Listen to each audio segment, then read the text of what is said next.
Andre Kimball. We're still talking Kings here. We are joined by Sean Cunningham, Fox 40. Sean, how you doing? Happy Friday. Happy Friday indeed, Allen Stiles. Good to be with you guys. How are you?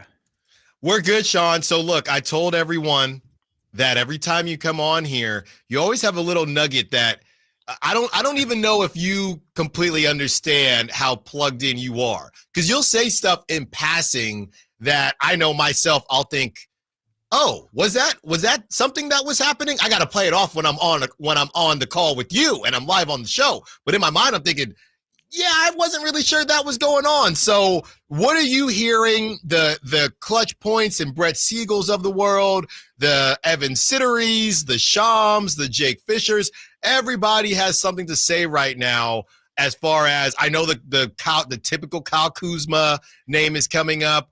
What are you hearing as far as the Kings? We'll get to the Kings, what they're doing on the current roster. But I know everybody wants to know, is there any smoke to any fires going on? Or are you hearing that the Kings are going to see how December goes? What are you hearing as far as roster construction as a whole?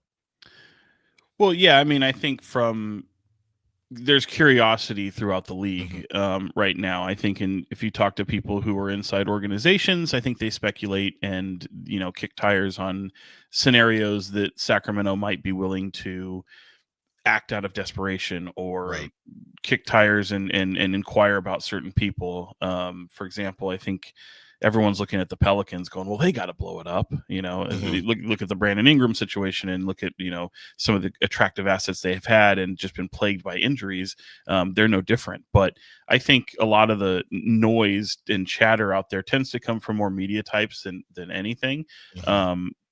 Especially right now. Like, I don't think Sacramento is looking at anything as like a desperation move to save their season. I think they've looked at what they've had.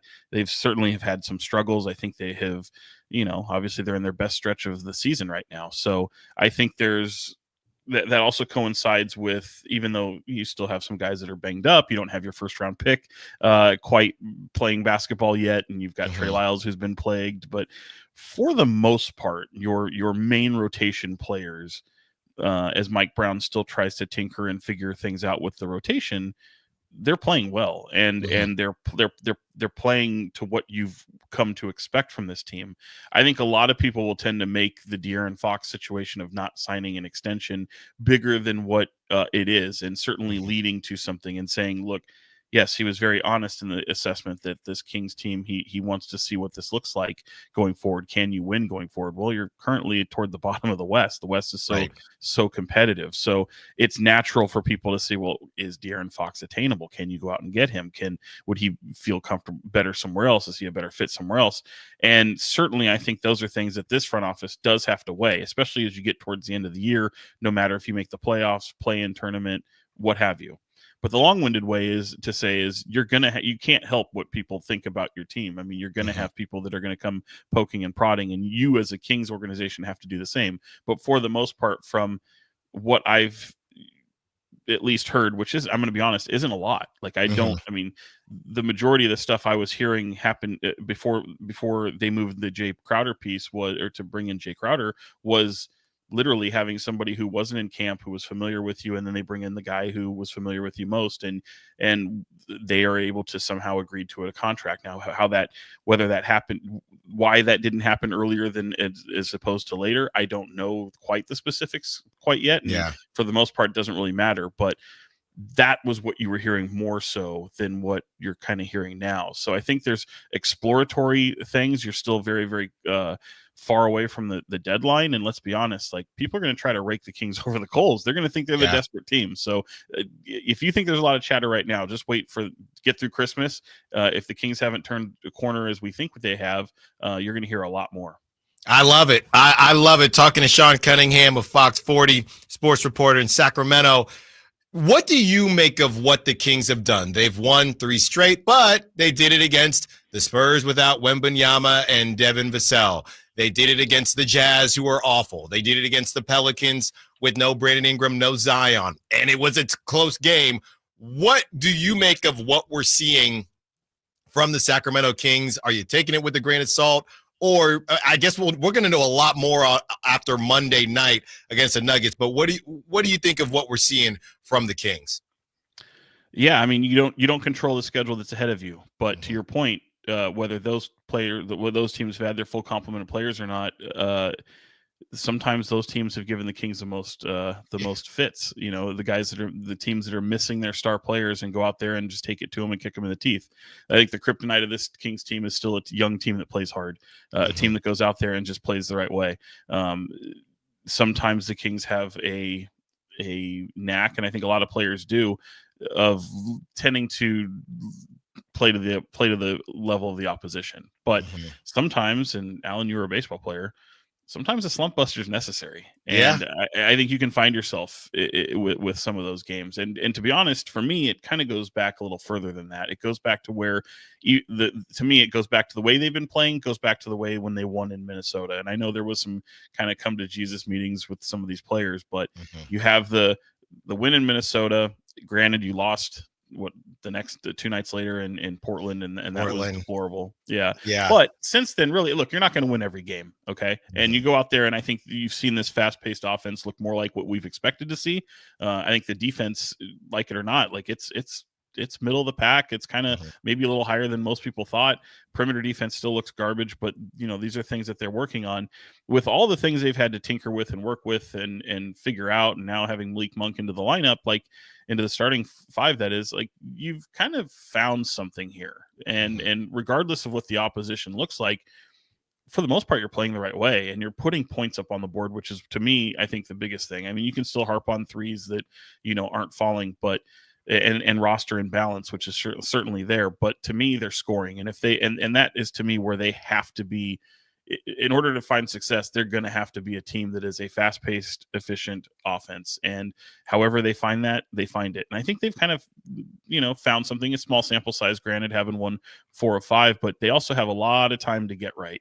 This schedule just freed up so many days of practice and rest. And, I know people might, nitpick a little bit about that Pelicans win last night, and it wasn't maybe by enough, but certainly that's kind of been their bugaboo, a team with long athleticism and that owned them 6 times last year. And I don't care how many guys were out with injury, there was still Pelicans people in jerseys giving them problems. Talking to Sean Cunningham, Fox 40 sports reporter. Sean, one more before we get you out of here, and hopefully your weekend is starting soon. But I know you work so hard. I don't know when you even get any time off. One more for you. What is it that you think the Kings do need? Do they just, and I said this earlier this week, doesn't have to be a player. Could it be they just need health? They just need time? Or do they need another 4? Right, to spell Keegan Murray? Who do they need, or what do they need to keep them moving in the right direction or take them to the next level? Yeah, I mean, certainly they need good fortune, they need health, and all that going into the new year. But to really answer the question, I mean, the thing I think that they need the most is some sort of big body, some sort of rim protection that, in a perfect world, stretches the floor. I think Domas needs help. So if you had like that, and they don't grow on trees, I mean, every team wants them. So it's not just the Kings that need it, but length is sorely needed on this team. Some physicality is needed on this team. I was very encouraged by what happened in the Houston win. I think it's their best win of the season. They came out, they punched first, they bullied the bully, and they played with physicality. I don't know how you sustain that. You hope that you've kind of tapped into something, and certainly they've added some pieces that can maybe change the psyche of this team a little bit from being this soft mentality to more of a chippy type of style of play. I was kind of encouraged that you do have a lot of opposition. I mean, remember that streak where you had like 3 straight games of dudes getting ejected from the opposition. Right. I mean, certainly that's the officiating that's doing that, but the Kings are part of that recipe as well. I mean, they're kind of getting under the skin of their opposition. I love that. It's something I think that's sorely needed. But just having somebody that brings that kind of chip on the shoulder, rugged blue collar, go out there and do all the dirty stuff, it is kind of needed. And a player like, Aaron Gordon just pops to mind that if I was was able to go out and get, and obviously he's not available likely, but if you were able to go out there and get somebody like him, that would be amazing. But again, they don't grow on trees. People aren't looking to try to get rid of those types of players. So I don't know that type of player is attainable in the way the market's currently constructed, but that would be on the wish list for sure. Sean Cunningham, it's always on the wish list for you to join the show, so thank you for doing so on a dreary Friday. Sean, stay dry real quick. I had an extra one for you because I think Dave told me, and I got in trouble last time I said something that Dave told me, but we've had this conversation that you're big into cologne. We've talked about this before, right? Yeah. What did you think about Lamar Jackson saying that he wears women's perfume? Did you see that? Yeah, no, I understand it. I get it. I know a lot of people that do that. I haven't done it myself. It's kind of funny. I used to have like this vast collection because I kind of popped around to different ones. I've kind of trimmed that down and have kind of the usual go-tos, and we don't have to get into it. But right, this kind of plays into that a little bit. But like I knew I had wore a certain cologne that a lot of women would tell me, they're like, where did you get that? I need to get it for myself. And I had told them, I said, hey, if you go get this cologne, there is a women's version. The women's version does not smell good at all. Like, wow, it's rough, at least for what I like. Yes. And so they would end up wearing a lot of the men. So I think it works both ways. Okay. But it's kind of like that Old Spice commercial. The lady goes in there and uses all his Old Spice for men. Yeah. So, yeah, everything's unisex nowadays. All right. Yeah, I hear. I had to ask. Once I saw this, I said, I'm definitely asking Sean this before we get him out of here. All right, Sean. It is funny. I got to say, it is funny that of all the things that Dave knows about me, that's the one that sticks the most. Like, nothing about the sneakers that I don't wear. Nothing about, my music taste that are, might as well look like a playlist that belongs to like a 17-year-old girl. I mean, it's always comes back to the cologne for some reason. He gets fixated on things, and he says, hey, you're having Sean on cologne. You got to do it. I'm a bigger guy. You got to smell good, man. You got to make sure you smell good. That's number one. There you go, Sean. Thank you. You always smell good. You always got some good stuff to say. All right, stay dry, man. We'll talk to you soon, and have a good weekend. Take it easy, guys. Thanks. That was Sean Cunningham of Fox 40. Be sure to follow Sean on social media. He posts all of the press, the pressers that the Kings have. He's got his own takes on things as well. So go follow Sean on social media. Also check out his work at foxsports40.com. We will talk about everything Sean had to say and some of the names. If there's not an Aaron Gordon